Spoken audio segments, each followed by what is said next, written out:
Il était une fois, dans les eaux mystiques de l'océan Atlantique, un petit village côtier en Afrique de l'Ouest où les marins vivaient en harmonie avec la mer.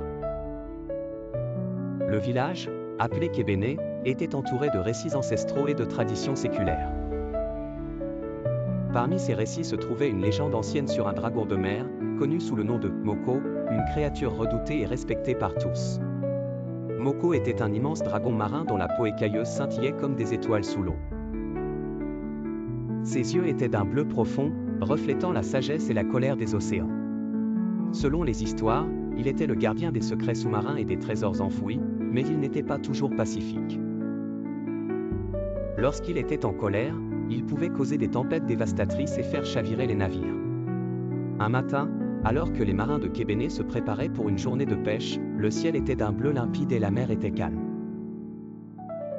Les hommes, remplis de confiance, embarquèrent sur leurs barques en bois, les hameçons et les filets prêts. Parmi eux se trouvait Amadou, un pêcheur respecté, connu pour ses talents et son courage. Alors qu'ils s'éloignaient du rivage, un étrange silence enveloppa la mer. Les poissons semblaient avoir disparu, et les vagues se mirent à danser étrangement. Soudain, une ombre immense se dessina sous l'eau, créant une vague puissante qui fit tanguer les barques. Amadou sentit un frisson parcourir son échine. Les anciens avaient souvent parlé des signes annonciateurs de Moko, et il savait que quelque chose de terrible allait se produire. Sans avertissement, le dragon de mer Moko surgit des profondeurs, ses écailles brillantes comme des bijoux. Il était encore plus grand que ce que les légendes avaient décrit. Avec une force colossale, il renversa les barques, envoyant les marins valser dans l'eau. Les cris des hommes résonnèrent alors que le dragon déchaînait sa colère, creusant des vagues géantes et éclaboussant la mer de son souffle brûlant. Amadou, qui avait réussi à saisir une planche flottante, luttait contre les vagues tumultueuses.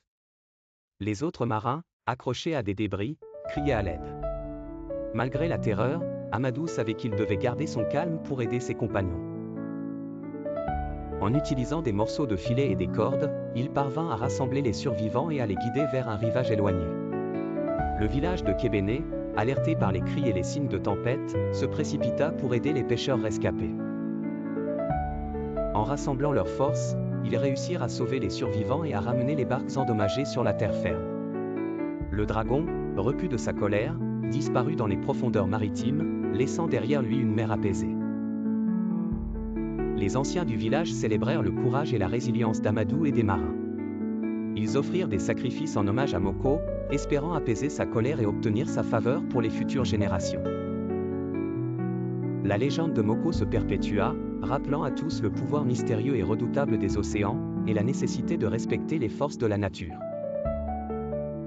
Ainsi, à Kébéné, les marins continuèrent à pêcher, mais ils le firent avec un respect renouvelé pour la mer et ses mystères, toujours conscients des dangers qui pouvaient surgir des profondeurs.